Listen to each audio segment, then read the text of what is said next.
সুপ্রিয় শিক্ষার্থীরা, সম্মান দ্বিতীয় বর্ষের বাংলার ইতিহাস কোর্সে তোমাদের সবাইকে স্বাগত জানাচ্ছি। আশা করি সবাই সুস্থ আছো। পূর্বের ক্লাসে আমরা গিয়াসউদ্দিন ইয়জ খলজি সম্পর্কে আলোচনা করেছিলাম। আজকে আমরা জানব গিয়াসউদ্দিন ইয়জ খলজির মৃত্যুর পরবর্তী সময়ে বাংলার শাসন ব্যবস্থায় কি ধরনের পরিবর্তন এসেছিল। সেই সাথে জানব বাংলার বলবনী শাসন প্রতিষ্ঠা এবং স্বাধীন সুলতানি কিভাবে প্রতিষ্ঠিত হয়েছিল সেই সম্পর্কে। প্রিয় শিক্ষার্থীরা, তাহলে চলো আমরা এবার মূল আলোচনায় ফিরে আসি। তোমরা জানো 1227 সালে 27 খ্রিস্টাব্দে গিয়াসউদ্দিন ইয়জ খলজির মৃত্যু হয় এবং গিয়াসউদ্দিন ইয়জ খলজির পরাজয় ও মৃত্যুর পরে বাংলাদেশের মুসলিম রাজ্য দিল্লির মুসলিম সাম্রাজ্যের একটি প্রদেশে পরিণত হয়। গিয়াসউদ্দিন ইয়জ খলজির শাসনামলে বাংলার মুসলিম রাজ্যের প্রভূত উন্নতি হয়েছিল এবং এটা দিল্লির সুলতানের দৃষ্টি আকর্ষণ করে। সেই সময়ে দিল্লির সুলতান ছিল ইলতুৎমিশ। ইলতুৎমিশ কুতুবউদ্দিন আইবেকের পরে ক্ষমতায় বসেই অভ্যন্তরীণ গোলযোগ মেটাতে ব্যস্ত ছিল। ফলে দিল্লির শাসন ব্যবস্থা স্থিতিশীল অবস্থায় আসার পর ইলতুৎমিশ বাংলায় আক্রমণ করে এবং পরপর দুইবার বাংলা আক্রমণ করে গিয়াসউদ্দিন ইয়জ খলজিকে পদানত করতে সক্ষম হয়েছিল এবং এর পর থেকে বাংলা দিল্লি সাম্রাজ্যের একটি প্রদেশে পরিণত হয়েছিল। 1287 খ্রিস্টাব্দে দিল্লির সুলতান গিয়াসউদ্দিন বলবনের মৃত্যু পর্যন্ত এই সময়কালে বাংলা তথা লখনৌতি দিল্লির অধীনে ছিল।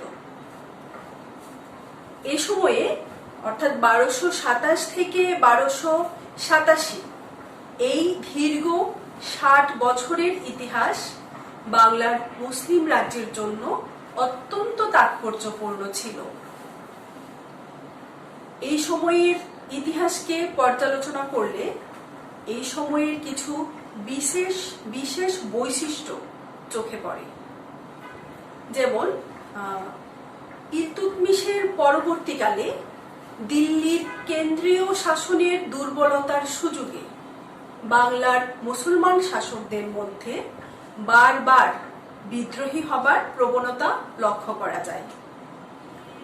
আমরা যদি দেখি যে বাংলায় যখন মুসলিম শাসন শুরু হয়েছিল অর্থাৎ বখতিয়ার খলজির সময় থেকে বখতিয়ার খলজি, শিরান খলজি তারা কিন্তু দিল্লির অধীনতা মেনে অর্থাৎ প্রকাশ্যে স্বাধীনতা ঘোষণা না করে দিল্লির সাথে একটি সুসম্পর্ক বজায় রেখে কার্যত এই অঞ্চলে স্বাধীনভাবে তাদের শাসন কার্য পরিচালনা করেছিল। বখতিয়ার খলজি যেমন, শিরান খলজিও একই পথ অনুসরণ করেছিল। এর পরবর্তী সময়ে কুতুবউদ্দিন আইবেকের নির্দেশে যখন অযোধ্যার শাসনকর্তা কায়েমাজ রুমি বাংলা আক্রমণ করেন, তখন হুসামউদ্দিন তার বশ্যতা স্বীকার করে তার সাথে সন্ধি করে এবং হুসামউদ্দিনকে সাথে নিয়ে কায়েমাজ রুমি শিরান খলজিকে পরাজিত করে। তখন এই বাংলা অঞ্চলের শাসনভার তিনি হুসামউদ্দিনের কাছে অর্পণ করেন এবং নিজে তার রাজ্য অযোধ্যায় ফিরে যান। হুসামউদ্দিন কিন্তু গিয়াসউদ্দিন ইয়জ খলজির পূর্ব নাম।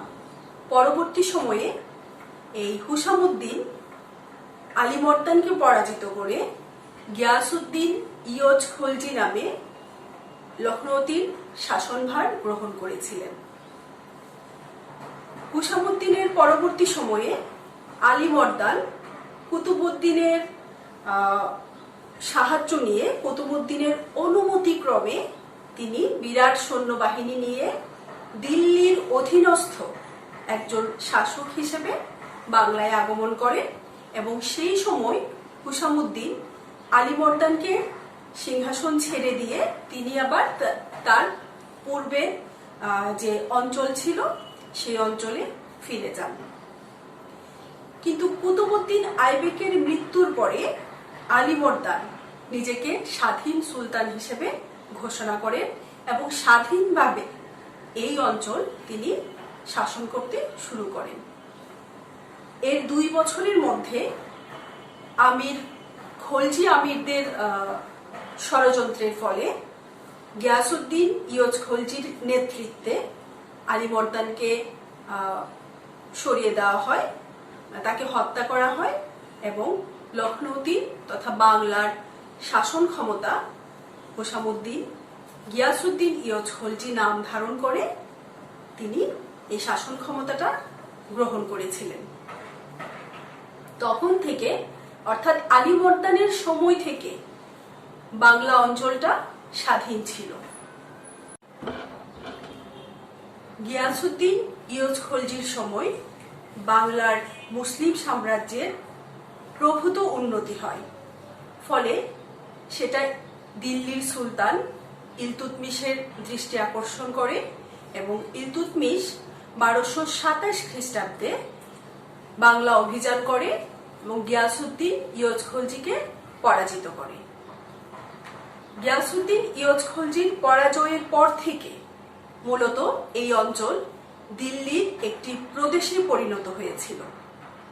তাই ইলতুৎমিশের পরবর্তীকালে দিল্লির কেন্দ্রীয় শাসনের দুর্বলতার সুযোগে বাংলায় মুসলমান শাসকদের মধ্যে বারবার বিদ্রোহী হবার প্রবণতা লক্ষ্য করা যায়। সেই সময়ে দিল্লি কর্তৃক প্রেরিত লখনৌতি বা বাংলার শাসনকর্তাগণ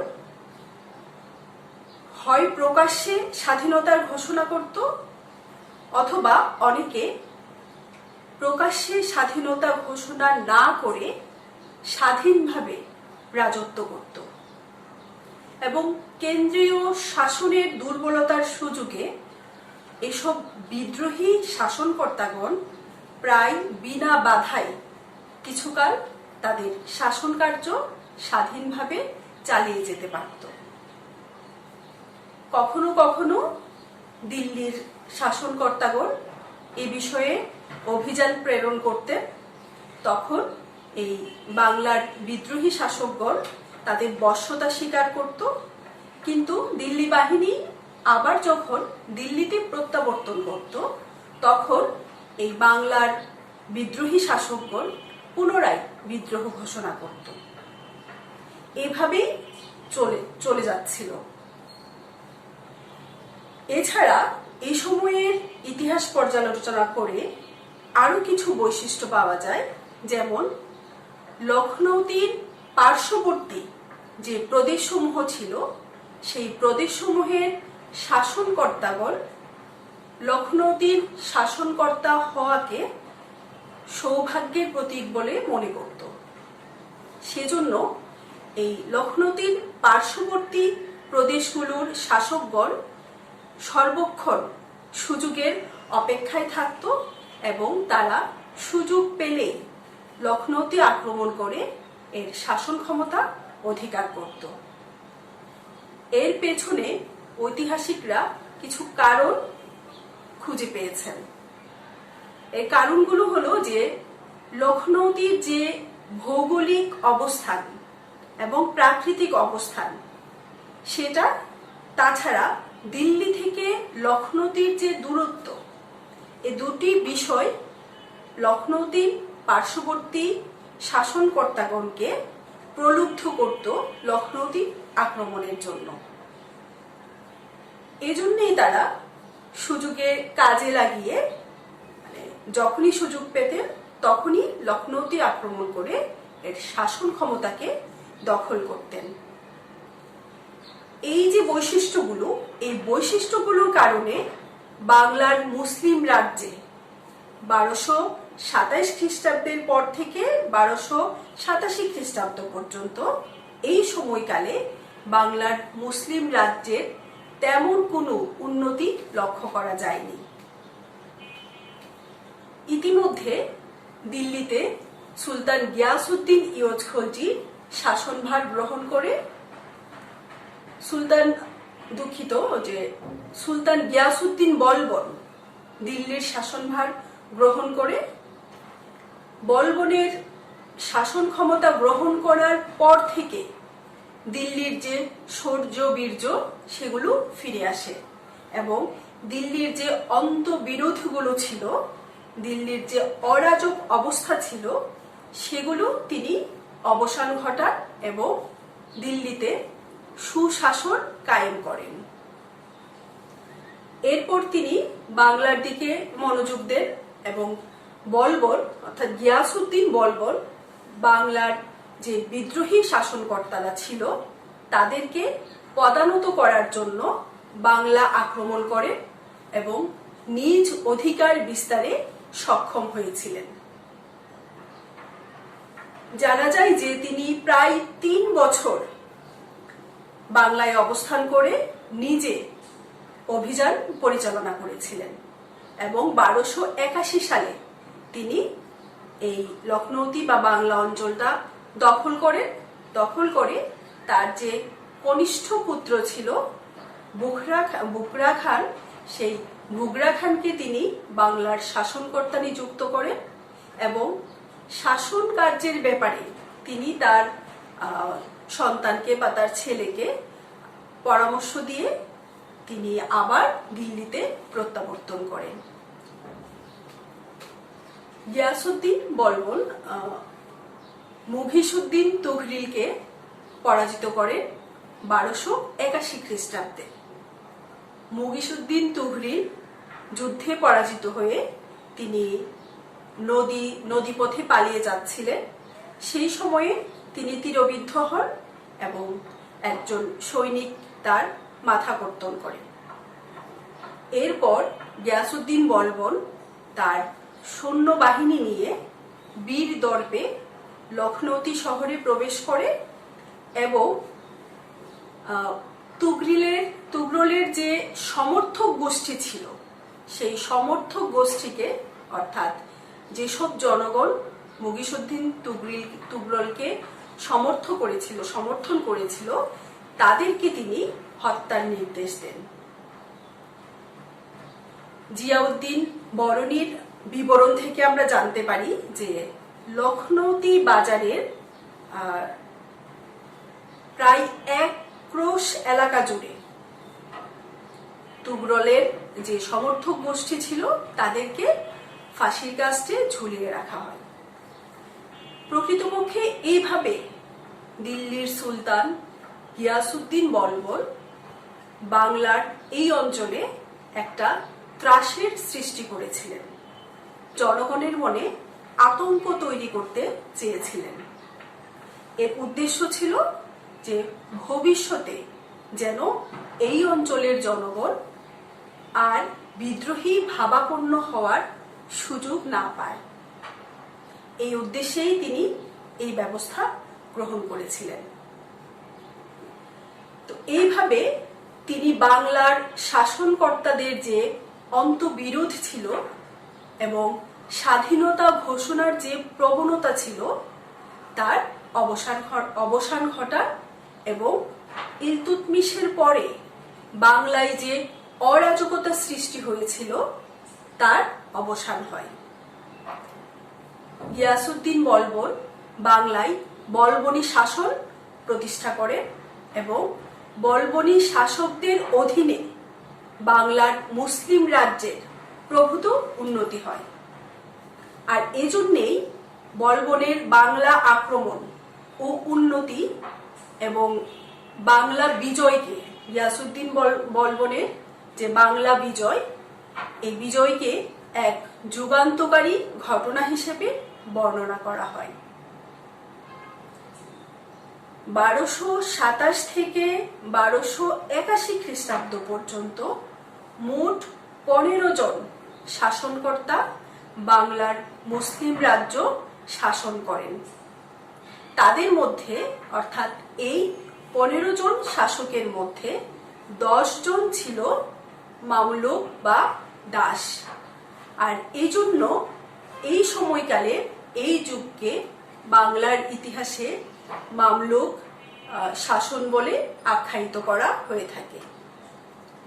1281 খ্রিস্টাব্দে দিল্লির সুলতান গিয়াসউদ্দিন বলবন বাংলার স্বাধীন সুলতান মুগিস উদ্দিন তুগলককে পরাজিত করে পুনরায় বাংলার মুসলিম রাজ্যকে তিনি দিল্লির শাসনাধীনে আনেন এবং তিনি তার পুত্র, আমরা আগেই বলেছি যে এই অঞ্চল গিয়াসউদ্দিন বলবন বিজয় করার পরে এই অঞ্চলের দায়িত্ব তিনি তার কনিষ্ঠ পুত্র বুগরা খানকে এই এলাকার লখনৌতির শাসনকর্তা নিযুক্ত করেন এবং তার সন্তানকে, তার পুত্রকে শাসনকর্তা নিয়োগ করার পরে তিনি এই রাজ্য শাসনের ব্যাপারে বিভিন্ন পরামর্শ তিনি তার পুত্রকে দিয়েছিলেন। বিশেষত বাংলায় মুসলিম রাজ্যের বিস্তারের দিকে তিনি বিস্তারে সচেষ্ট হওয়ার জন্য তিনি তার পুত্রকে নির্দেশ দিয়েছিলেন। তবে গিয়াসউদ্দিন বলবন খুব ভালোভাবেই বুগরা খানের স্বভাব বা চরিত্র সম্পর্কে অবগত ছিলেন, আর সেজন্যই তিনি পুত্রের উপর বা তার সন্তানের উপর পুরোপুরি আস্থা রাখতে পারেননি। গিয়াসউদ্দিন বলবন যখন তিনি আবার দিল্লিতে প্রত্যাবর্তন করেন তার পূর্বে বুগরা খানকে শাসন কার্যে সাহায্য করার জন্য 2 জন কর্মচারী নিয়োগ করেন। সেই 2 জন কর্মচারীর নামই ছিল ফিরোজ। তাদের মধ্যে একজন ছিল বীর যোদ্ধা, যুদ্ধ বিজয়ী, অর্থাৎ রাজ্য বিস্তারে তার অনেক গুণ ছিল, রাজ্য বিস্তারে তিনি অনেক বেশি পারদর্শী ছিলেন। অন্য আরেকজন যে সাহায্যকারী ছিল তার নামও ফিরোজ। সেই অন্যজন তিনি জ্ঞানী ব্যক্তি ছিলেন এবং তিনি তার উত্তম বিবেচনার জন্য প্রসিদ্ধ ছিলেন। জানা যায় যে পরবর্তীকালে এই 2 ফিরোজের মধ্যে একজন শাসন ক্ষমতা দখল করে শামসুদ্দিন ফিরোজ শাহ নামে শাসন কার্য পরিচালনা করেছিলেন। বুগরা খান 1281 থেকে 1287 খ্রিস্টাব্দ পর্যন্ত লখনৌতিতে দিল্লির শাসনকর্তা হিসেবে শাসন করেন। ইতিমধ্যে দিল্লিতে 1285 সালে বলবনের যে জ্যেষ্ঠ পুত্র ছিল মুহাম্মদ, সেই বুগরা খানের জ্যেষ্ঠ ভ্রাতা মুহাম্মদ দিল্লিতে মৃত্যুবরণ করেন। তার মৃত্যুতে গিয়াসউদ্দিন বলবন অত্যন্ত মর্মাহত হন এবং তিনি মানসিকভাবে ভেঙে পড়েন। তখন তিনি এই বুগরা খানকে বাংলা থেকে তলব করেন। তিনি চেয়েছিলেন যে দিল্লির শাসনভার এই বুগরা খানের হাতে অর্পণ করে তিনি নিজের অবসর গ্রহণ করবেন। এই অবস্থায় বুগরা খান বাংলা ছেড়ে দিল্লিতে প্রত্যাবর্তন করেন, কিন্তু দিল্লির যে পরিবেশ, সেই পরিবেশে বুগরা খান নিজেকে মানিয়ে নিতে পারেননি। বাংলার জীবনযাপন, বাংলার পরিবেশে বুগরা খান এতটাই অভ্যস্ত হয়ে পড়েছিলেন যে দিল্লিতে তিনি আর টিকতে পারেননি, তার মন টিকেনি। ফলে 2 মাস দিল্লিতে অবস্থান করার পর বুগরা খান পুনরায় বাংলায় প্রত্যাবর্তন করেন। এই অবস্থায় 1287 খ্রিস্টাব্দে গিয়াসউদ্দিন বলবনের মৃত্যু হয়।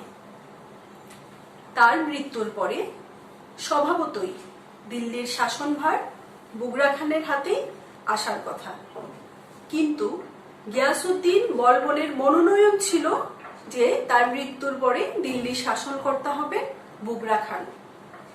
কিন্তু গিয়াসউদ্দিন বলবনের যে উজির ছিল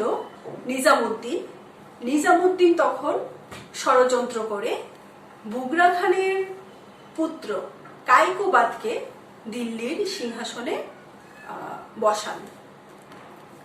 কাইকোবাদ যখন দিল্লির শাসন ক্ষমতা গ্রহণ করেন তখন তার বয়স ছিল মাত্র 15 বছর, দুঃখিত, তার বয়স ছিল 18 বছর। এই অবস্থায় কাইকোবাদকে নামমাত্র সিংহাসনে বসিয়ে রাষ্ট্রের সর্বময় কর্তৃত্ব উজির নিজামুদ্দিন কুক্ষিগত করেন। কাইকোবাদ শাসন কার্যের দিকে তার কোনো মনোযোগ ছিল না, বরং অন্যান্য দিকে কাইকোবাদ বেশি আসক্ত হয়ে পড়েছিলেন। এই খবর যখন বুগরা খানের কাছে পৌঁছায় তখন বুগরা খান অত্যন্ত মর্মাহত হন এবং তিনি তার সন্তানকে সঠিক পথে আনার জন্য, অর্থাৎ তার যে চারিত্রিক দোষাবলী ছিল সেগুলোকে সংশোধন করার জন্য তিনি দিল্লি অভিমুখে এক বিরাট সৈন্যবাহিনী নিয়ে দিল্লি আক্রমণের জন্য তিনি রওনা হন। এই অবস্থায় সরজু নদীর তীরে দিল্লি বাহিনী এবং বাংলার বাহিনী অর্থাৎ বুগরা খানের বাহিনী এবং তার ছেলে কাইকোবাদের বাহিনী সরজু নদীর তীরে এসে মুখোমুখি হয় এবং নদীর দুই পাশে দুই শিবির স্থাপিত হয়। ইতিমধ্যে তাদের মধ্যে সমঝোতা হয় এবং পিতা পুত্রের মধ্যে মিলন ঘটে। এর বিস্তারিত বিবরণ আমরা জানতে পারি আমির খসরু রচিত কিরান উস সাদাউল গ্রন্থ হতে।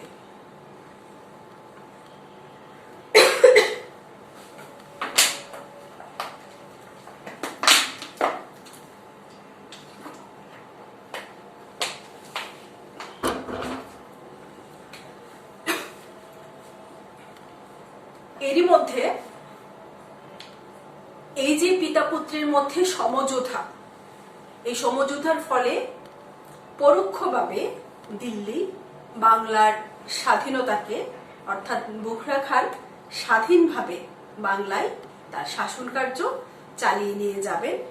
পরোক্ষভাবে দিল্লি এতে সম্মত হয় বা স্বীকৃতি প্রদান করে, যদিও এর কোনো আনুষ্ঠানিক ঘোষণা দেওয়া হয়নি। ইতিমধ্যেই দেখা যায় যে দিল্লিতে কাইকোবাদকে হত্যা করা হয় এবং বুগরা খান এতে মর্মাহত হয়ে পুত্র রুকনুদ্দিন কাইকাউসের হাতে শাসনভার অর্পণ করেন। কাইকাউসের 1291 থেকে 1300 খ্রিস্টাব্দ পর্যন্ত রুকনুদ্দিন কাইকাউস এই লখনৌতে শাসন কার্য পরিচালনা করেছিলেন। রুকনুদ্দিন কাইকাউসের 9 বছরের শাসনকাল বাংলার মুসলিম রাজ্যের জন্য অত্যন্ত তাৎপর্যপূর্ণ ছিল। ইতিমধ্যে দিল্লিতে খলজি শাসন প্রতিষ্ঠিত হয় এবং খলজি শাসন প্রতিষ্ঠার পর বাংলার বলবনী শাসকদের সাথে দিল্লির আর কোনো সম্পর্ক ছিল না। তাই রুকনুদ্দিন কাইকাউস স্বাধীন সুলতান হিসেবে বাংলার মুসলিম রাজ্য বিস্তারের দিকে মনোনিবেশ করতে পেরেছিলেন। দিল্লির সাথে কোনো সম্পর্ক না থাকায় দিল্লির ঐতিহাসিকগণ কাইকাউস সম্পর্কে তেমন কিছুই লিখেননি। ফলে আমরা রুকনুদ্দিন কাইকাউসের যে শাসন ব্যবস্থা, সেই শাসন ব্যবস্থা সম্পর্কে তেমন কিছু জানতে পারি না। তবে তার শাসনকালে 5টি শিলালিপি পাওয়া গিয়েছে। এগুলো হলো যে মুঙ্গের জেলার মহেশ্বর, তারপর লক্ষ্মীসরাই, মুঙ্গেরের মহেশ্বর এবং লক্ষ্মীসরাইয়ে 2টি শিলালিপি পাওয়া গেছে। তারপর দিনাজপুর জেলার দেবকুটে 1টি শিলালিপি পাওয়া গেছে, হুগলি জেলার ত্রিবেণীতে আরেকটি এবং বগুড়ার মহাস্থানগড়ে আরেকটি শিলালিপি। এই মোট 5টি শিলালিপি পাওয়া গেছে। তাছাড়া 5টি শিলালিপি ছাড়াও লখনৌতির টাকশাল থেকে কাইকাউস জারিকৃত অনেক মুদ্রা পাওয়া গেছে। কোনো কোনো মুদ্রায় বলা হয়েছে যে এগুলো খাজানার দ্বারা জারি করা হয়েছে। মুদ্রা এবং যে শিলালিপিগুলো পাওয়া গেছে সেগুলো বিশ্লেষণ করে বা সেগুলো থেকে প্রাপ্ত তথ্য অনুযায়ী জানা যায় যে তিনি বাংলার মুসলিম রাজ্যের সীমা বিস্তারে সচেষ্ট হয়েছিলেন এবং তিনি কখনো কখনো বা কোনো কোনো ক্ষেত্রে তিনি সফল হয়েছিলেন এবং বাংলায় তিনি সুশাসন কায়েম করেছিলেন। তার যে শিলালিপিগুলোর প্রাপ্তি স্থান থেকে প্রমাণিত হয় যে রুকনুদ্দিন কাইকাউসের রাজ্য সীমা পশ্চিমে বিহার, উত্তরে দেবকুট এবং দক্ষিণে সপ্তগ্রাম বা সাতগাঁও পর্যন্ত বিস্তৃত ছিল। অর্থাৎ তার শিলালিপিগুলো যেসব জায়গায় বা যেসব স্থানে পাওয়া গিয়েছে সেই তার উপর ভিত্তি করে তার রুকনুদ্দিন কাইকাউসের রাজ্যের সীমা সম্পর্কে আমরা একটা ধারণা পাই। এবং তার জারিকৃত মুদ্রা থেকে যে তথ্য আমরা পাই সেই তথ্য মতে জানা যায় যে তিনি দক্ষিণ পূর্ব বাংলা আক্রমণ করেছিলেন এবং সম্ভবত দক্ষিণ পূর্ব বাংলার কিছু অংশ তিনি অধিকার করেছিলেন এবং ওই স্থানে খাজানা হতে তিনি মুদ্রা জারি করেছিলেন। শিলালিপি হতে প্রাপ্ত তথ্য থেকে তার শাসন ব্যবস্থা সম্পর্কে একটা ধারণা পাওয়া যায়। ধারণা করা হয় যে রুকনুদ্দিন কাইকাউস তার রাজ্যকে 2টি প্রদেশে ভাগ করেছিলেন। একটি ছিল বিহার এবং অন্যটি ছিল লখনৌতি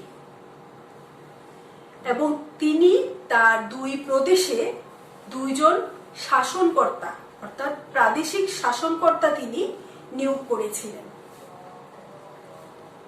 বিহার ছিল সীমান্ত অঞ্চলে, তাই এই সীমান্তবর্তী অঞ্চলের তার নিরাপত্তা ব্যবস্থা জোরদার করার জন্য রুকনুদ্দিন কাইকাউস সেখানে বিহার প্রদেশে তিনি একজন সহকারী শাসনকর্তা নিয়োগ করেছিলেন। বিহারের যে শাসনকর্তা ছিল তার নাম ছিল ফিরোজ ইতিগিন। আর লখনৌতি যে শাসনকর্তা ছিল তার নাম ছিল জাফর খান বাহরাম ইতিগিন। লখনৌতির যে বিস্তৃতি ছিল সেটা ছিল দেবকুট থেকে একেবারে সাতগাঁও পর্যন্ত। এই দীর্ঘ এলাকাটা ছিল লখনৌতি প্রদেশের অন্তর্গত এবং এর শাসনকর্তা ছিল বাহরাম ইতিগিন, জাফর খান বাহরাম ইতিগিন। উভয় প্রদেশের শাসনকর্তাগণ সিকান্দর উস সানি অর্থাৎ দ্বিতীয় আলেকজান্ডার উপাধি গ্রহণ করেছিলেন। রুকনুদ্দিন কাইকাউস নিজেও অতি উচ্চমানের উপাধি গ্রহণ করেছিলেন। এই উপাধি থেকে ধারণা করা হয় যে বাংলার মুসলিম রাজ্যের উন্নতি হয়েছিল। উল্লেখ করার মতো বিষয় হচ্ছে, তখনকার সময় দিল্লির যে সম্রাট ছিল আলাউদ্দিন খলজি, তিনিও সিকান্দর ও সানি উপাধি গ্রহণ করেছিলেন। এ থেকে মনে করা হয় যে বাংলার মুসলিম রাজ্যের শক্তি, বাংলার মুসলিম রাজ্য শক্তি সঞ্চয় করে দিল্লির সমকক্ষ হওয়ার দাবিদার ছিল। রুকনুদ্দিন কাইকাউসের পর শামসুদ্দিন ফিরোজ শাহ লখনৌতির সিংহাসনে বসেন এবং 1301 খ্রিস্টাব্দ থেকে 1322 খ্রিস্টাব্দ পর্যন্ত তিনি রাজত্ব করেছিলেন। কেননা 1301 খ্রিস্টাব্দ থেকে 1322 খ্রিস্টাব্দ পর্যন্ত তিনি সোনারগাঁ ও লখনৌতি টাকশাল হতে তার জারিকৃত অনেক মুদ্রা পাওয়া গিয়েছে। এছাড়া শামসুদ্দিন ফিরোজ শাহের সময়কালে বা তার রাজত্বকালে 4টি শিলালিপি পাওয়া গেছে, যেখানে ফিরোজ শাহের নাম এবং উচ্চ উপাধি পাওয়া যায়। সেই শিলালিপিতে শামসুদ্দিন ফিরোজ শাহ নিজেকে সুলতান রূপে দাবি করেন, কিন্তু তার শিলালিপিতে বা তার মুদ্রায় কোথাও তার পিতার নাম অঙ্কিত ছিল না। এমনকি কোনো লিপিতেও তিনি তার পিতার নাম উল্লেখ করেননি এবং এটাও দাবি করেননি যে তার পিতা একজন সুলতান ছিল। সুপ্রিয় শিক্ষার্থীরা, আমরা তাহলে আজকে জানলাম গিয়াসউদ্দিন ইয়জ খলজির পর অর্থাৎ 1227 খ্রিস্টাব্দ থেকে 1300 খ্রিস্টাব্দ পর্যন্ত, অর্থাৎ বলবনি যে শাসন, সেই বলবনি শাসন পর্যন্ত, রুকনুদ্দিন কাইকাউস পর্যন্ত আজকে আমরা জানলাম। পরবর্তী ক্লাসে আমরা আলোচনা করব শামসুদ্দিন ফিরোজ শাহ সম্পর্কে। আগামী ক্লাসে আবার তোমাদের সাথে দেখা হবে। সবাই সুস্থ থেকো, ভালো থেকো, নিরাপদে থেকো।